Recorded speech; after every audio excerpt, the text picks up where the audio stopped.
નમસ્કાર મિત્રો, ગઈકાલે એક વિડીયો જોયો આપણે. સારું મગજમાં એ નથી બેસતું કે આજે મહીસાગર જિલ્લાના એસપી સફી હસન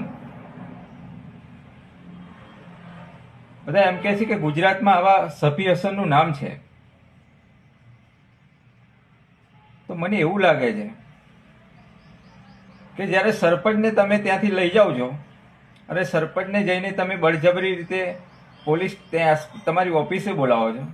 ઓફિસે બોલાવીને સરપંચને એમ કે છે તું કેટલા વર્ષથી સરપંચ છું, તારું ગામ સફાઈ કરવાનું કામ છે.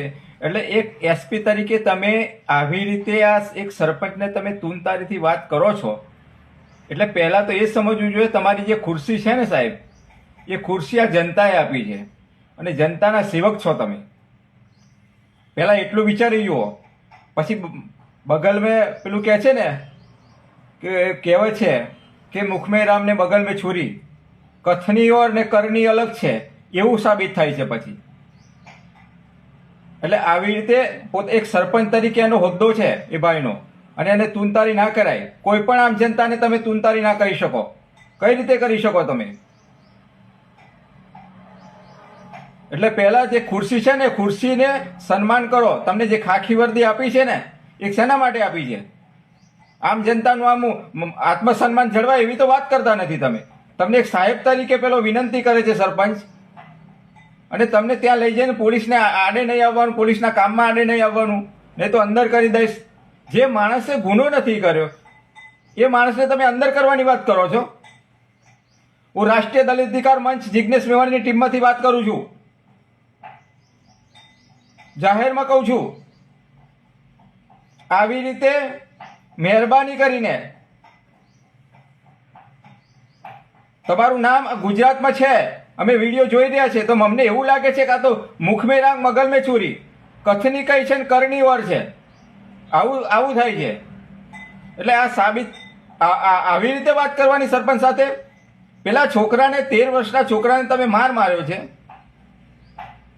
તમારા અધિકારીએ પોલીસ પીઆઈએ તમે એને માર્યો છે. એની સામે તુરંત એક્શન લેવાને બદલે તમે આવું કામ કરી રહ્યા છો અને પોલીસને છાવરવાનું કામ કરી રહ્યા છો. આ બિલકુલ ચલાવી નહીં લેવાય. અમે આની સામે એટલું યાદ રાખજો, જન આંદોલન કરીશું અને એ છોકરાને ન્યાય તો અમે અપાવીશું જ. અને જે પીઆઈએ માર્યો છે એને સસ્પેન્ડ તો કરાવીને જ રહીશું. જાય સુપ્રીમ કોર્ટમાં જવાય યા તો હાઈકોર્ટમાં જવાય. પ્રજા જનતા અમારી સાથે છે. આમ જનતાને હેરાન પરેશાન કરવાનું બંધ કરી દો સાહેબ.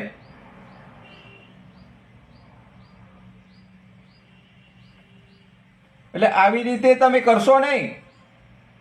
એ છોકરાને ન્યાય અપાવવા માટે તમારે ખરેખર એક એસપી તરીકે, સફી હસન તરીકે તમારું નામ છે, તો તમારે નામ લઈને જેવું નામ છે એવું કામ કરો ને. શું કામ નામ બગાડો છો?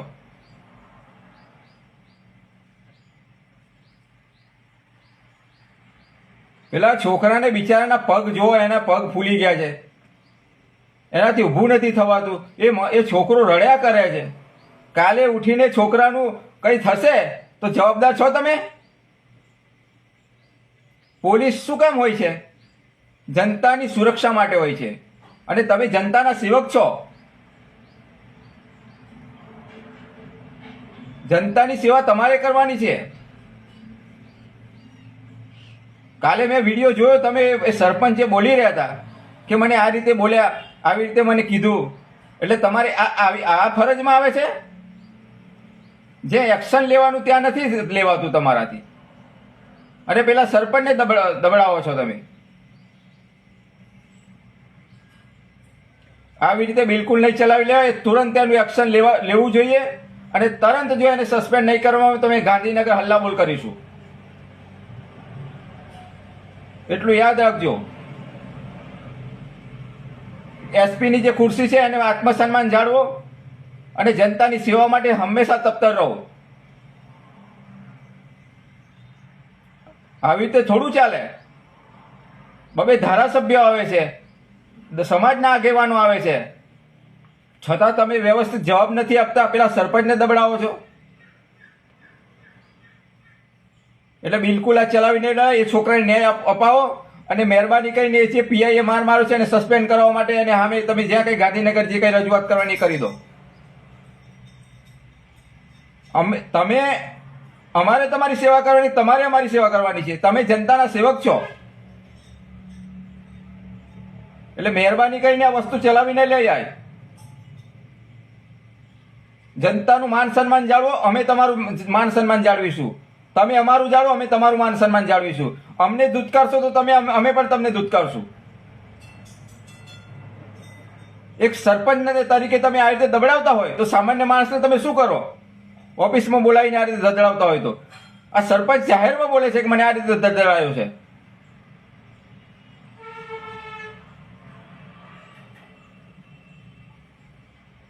એટલે મહેરબાની કરી એક એસપી તરીકે અમે તમે માન સન્માન આપીએ છીએ અને મહેરબાની કરી અને આની સામે એક્શન લો. જે પીઆઈએ માર માર્યો છે એને સસ્પેન્ડ કરો, એ જોઈએ ના.